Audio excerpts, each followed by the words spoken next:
Both of us single dads from the Midwest, we can talk about it. Both of us single dads from the Midwest, we can talk about it.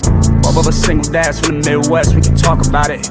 Or we can get gully, I'll size up your body and put some white chalk around it. Welcome to the Single Dads of the Midwest, episode 44. I'm joined by the delightful Darrell here to tell us about Twilight Imperium 4 and all its complexity, which is a board game. Darrell, is there anything you'd like to introduce about yourself before we get into board games?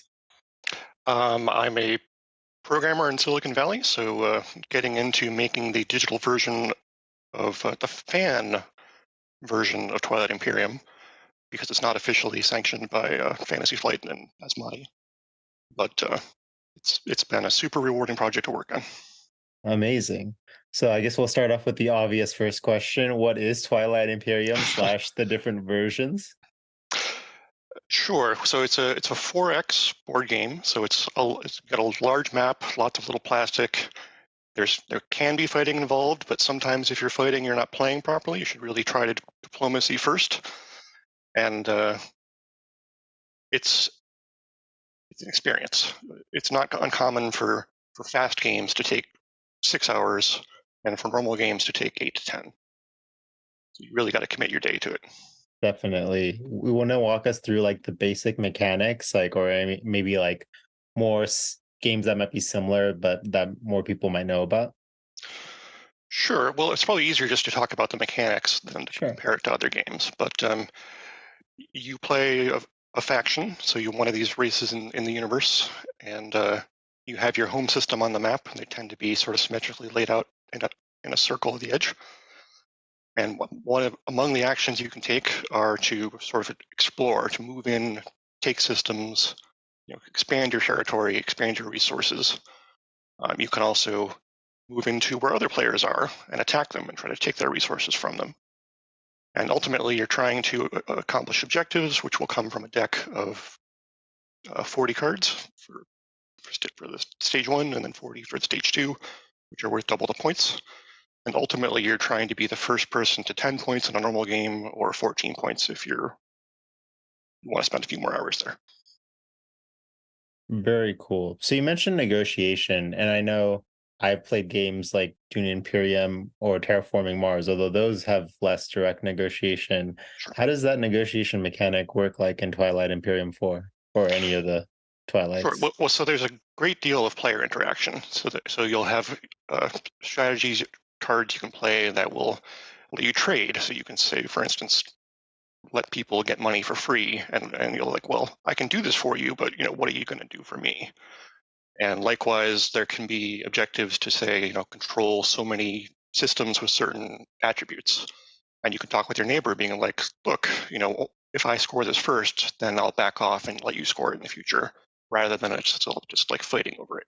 So you can have those sort of above table discussions rather than just play it as space risk. Makes sense. And are the negotiations that players enter into binding by any means?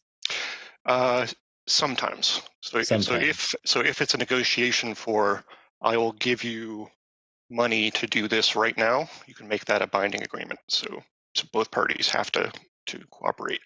But if it's something like, on my next action, I will promise to do this, that's not binding. So there's nothing that they have to actually follow through. Got it.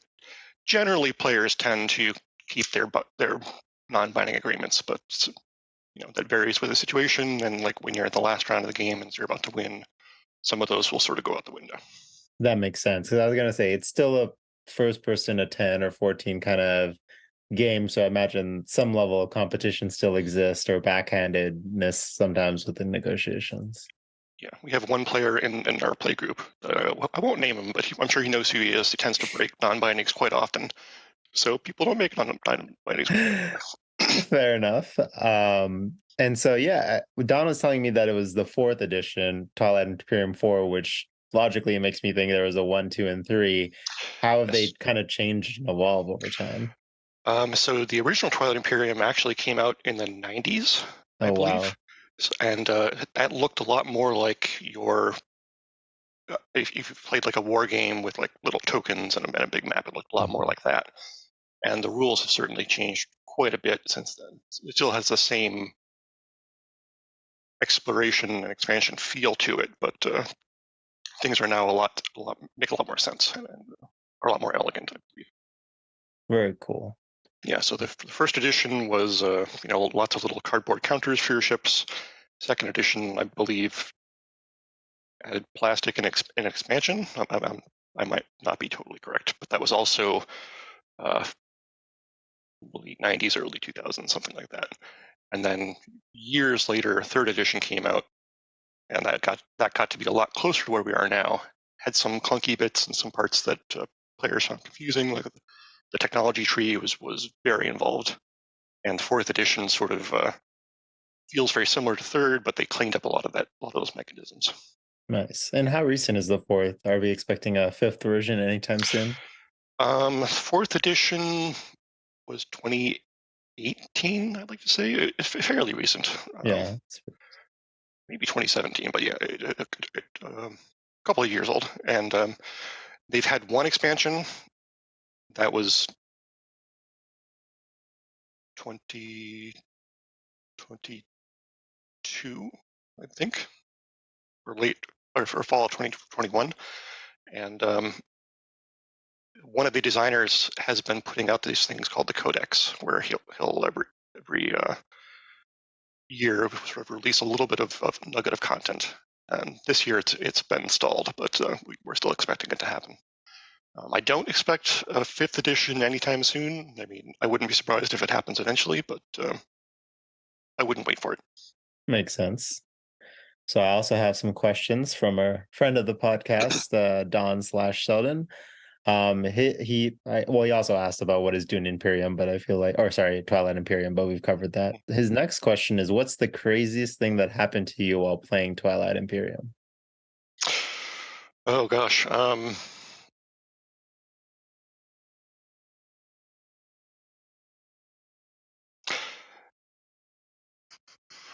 I played a game where so I spent a lot more time actually working on the mod than I do playing the game, so I don't know the game in and out. And I was playing what I thought was a really clever move, where I would go in and snipe a system from someone, and I hadn't quite realized that with the combination of alliances they had made and cards they had in front of them, that they had probably an order of magnitude more offensive power than I thought they had. So I just went in thinking like I'm gonna win this, not by a lot, but by enough, and then just getting obliterated. Just So, like yeah. classic miscalculation. Well, it's the what now? Why are you rolling 10 dice? It's like So was that information available to you at the time? I should have. I know it now, but yeah, Okay. at the time it was just some cards that I knew existed, but I wasn't really paying attention and That's hadn't fair. really absorbed all the table state because there's a lot going on. That makes sense. And it looks like I saw some playthroughs and there's a lot of cards out at once. So just, I'd imagine, like you said, keeping track of everything is tough. Yeah, I think once you've played a number of times, it definitely gets easier. But that was probably my 20th game or something, and I still missed it. Nice. Yeah. Now, the next question is pretty interesting because while I haven't played Twilight Imperium, I have thoughts on this in general. But the next question is Twilight Imperium. Well, I kind of disagree with this premise, but I haven't played the game. He says, Don says Twilight Imperium is the kind of board game where people either love it or hate it. What makes people love it and hate it? Or I guess, or hate it? Well, certainly the length of time is. That makes sense. We have a number of people that just refuse to even learn the rules because they're like, I'm never going to sit down for 12 hours for a game. Other people actually love that feature of it because it takes a lot of time to sort of build up your board state, and you have a lot of time to really think about it, and the negotiations can be quite fun and rewarding. That makes a lot of sense. Like I play a lot of board games, so I always think of like, why do I like this? And personal preference, time is definitely a big one. I think also like simple versus complex systems. Like I like games that are simple but have a lot of depth. Like chess is like obviously the most obvious example, but even like Splendor, I have a lot of fun with. But it's interesting because Dune Imperium, it is kind of complicated, but as you get to know the rules, it becomes more simple, and so then it has all these extra layers, and so in some ways it's great and it's long, but not too long, like a few hours of gameplay. So I can see why definitely if games are like 6+ hours, some people might be turned off. But there has to be somewhere out there that just Right. likes the game, doesn't love it or hate it. I'm sure Well, there's someone the in the flip middle. side of that is you can sort of have a plan, and you can see that plan through over many hours. All Exactly. the stuff is happening already. Usually, your plans get thrown out the window because player interaction and whatnot. It's like, well, I plan to do this, but now I've got to react to that. Makes But you can sense. you can sometimes they'll be players can have secret objectives, so you can have something that's like, okay, I need to score this eventually, but there's no rush. So I can be like, maybe 3 hours from now, I'll be in a position to like snap up what I need to accomplish this. That makes sense. Wow, yeah. So it's a lot of foresight and planning for sure. Are there other are there other board games that you enjoy and why do you enjoy them? Or conversely, are there board games that you don't like that maybe other people like and why don't you like those? Well, so the games that I don't like are games where I feel like I'm just doing math, and Okay. it doesn't need to. I don't need dice or something to have randomness introduced, but I'll sometimes look at something and be like, well, there's an optimal way to solve this, and is that actually fun? And I find games with a little bit more player interaction, a little bit of randomness I enjoy. A lot of randomness can be fun, but I don't really feel like that's a game anymore. That's more of just a chaos engine. Yeah, but that makes sense. It makes a um, lot of sense. I tend to like shorter games in general because before we got into Twilight Imperium, we would tend to have a board game day, and my goal would be to play 3 games I'd never played before, and then maybe teach some games I had played. So if the games are an hour or less, that's wonderful. You can get through quite a few. That makes sense. I'm kind of in the same boat. I definitely, if I'm prepared, I can play longer style games and I love it. But especially when you're dealing with larger groups or people that may have not played the game, definitely an hour or less tends to go a long way. Sure. Next question is you spent over 500, and this goes to talk about being a programmer and also Tabletop Simulator mod. You spent over 500 hours programming the Twilight Imperium Tabletop Simulator. What inspired you to put in all that effort? Well, I don't know if that's quite accurate. Certainly, I've my Steam account will tell you I've got 500 plus hours, but often I'll work on the mod a little bit and I'll just leave it running in the background while I switch to paid work, right? So, Yeah.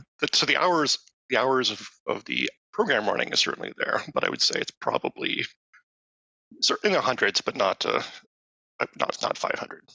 Okay. But what inspired that? I'm sure you're putting in effort regardless. What Sure, yeah, inspires that effort? yeah. Well, so we had gotten into Twilight Imperium. Well, my wife and I got into Twilight Imperium shortly before the pandemic. So we had some people over, and we were playing Netrunner, and we just like did a draft and just played Netrunner all day. And I made the offhand comment being like, it's kind of fun to actually sit down and just play the same game over and over for the entire day. And one of my friends was like, do I have the game for you? And so he brought over Twilight Imperium in the future, and we started playing it. We had played it maybe 4 or 5 times when the pandemic happened, and then we had moved to trying out Tabletop Simulator, which I had owned for many years but never had actually really seriously used. Um, so we were playing the game, and my wife was like cleaning up her player area, and she accidentally dropped one of her large sheets into a bag, and it took a little while to figure out what's going on here. And I thought, well, this is software; it's clearly got scripting and whatnot, and I'm a programmer, and I've got plenty of free time now. So I reached out to that community and put a lot of time in early on, and then things sort of leveled off for a long time, and then the expansion came out, and that chewed up a huge amount of time as well because they changed a number of things that we hadn't accounted for the way we did the original one.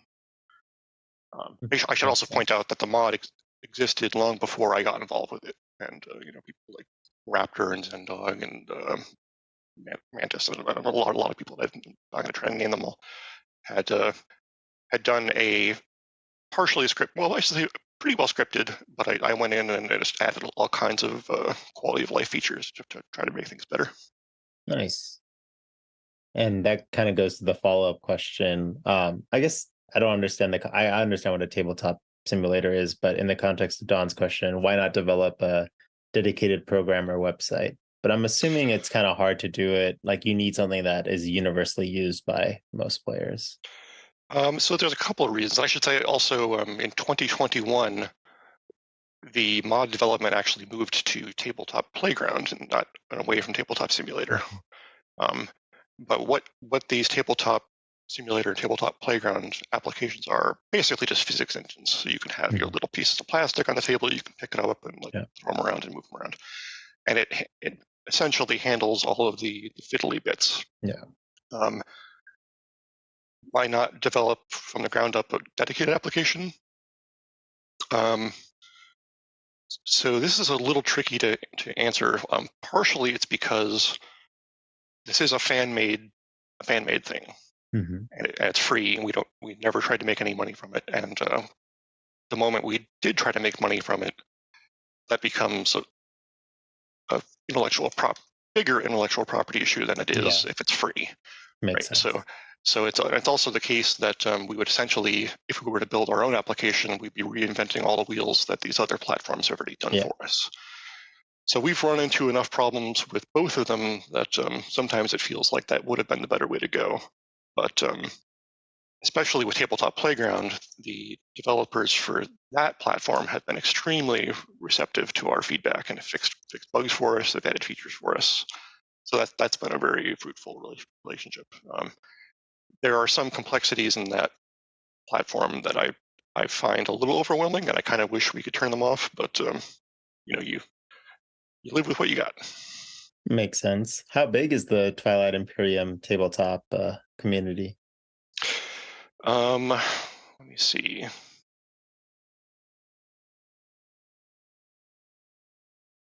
Certainly in the thousands. I wonder.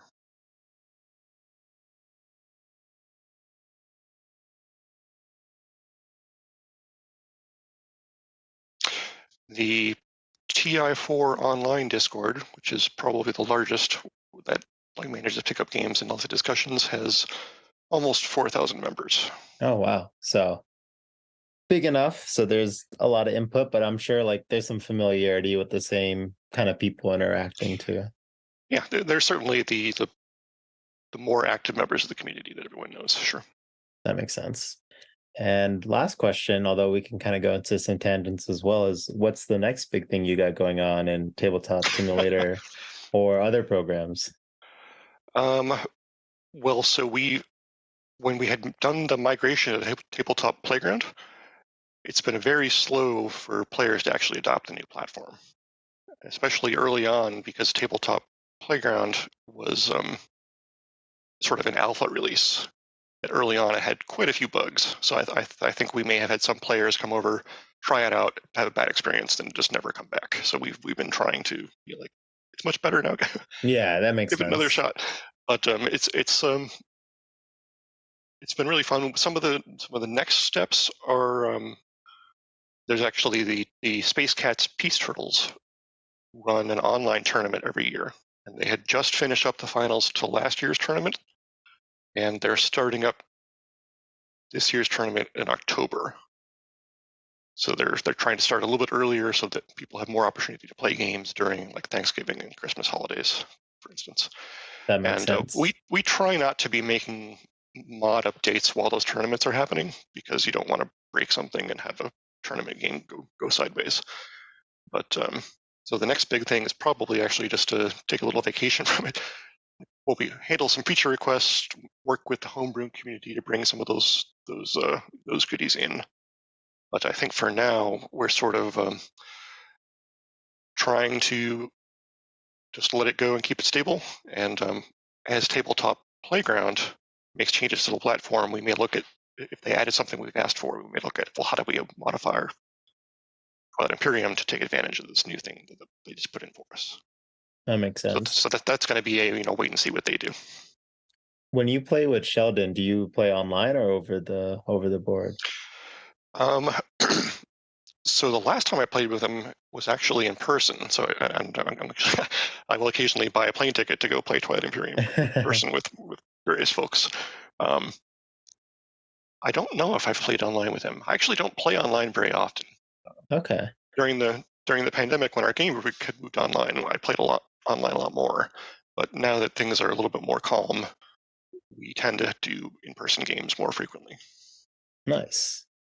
If someone was looking to get into Twilight Imperium and they're kind of coming in completely fresh, I mean, I'm sure it's not the first game someone goes to if they're learning board games for the first time, but Mhm. what would you recommend as like a place to start?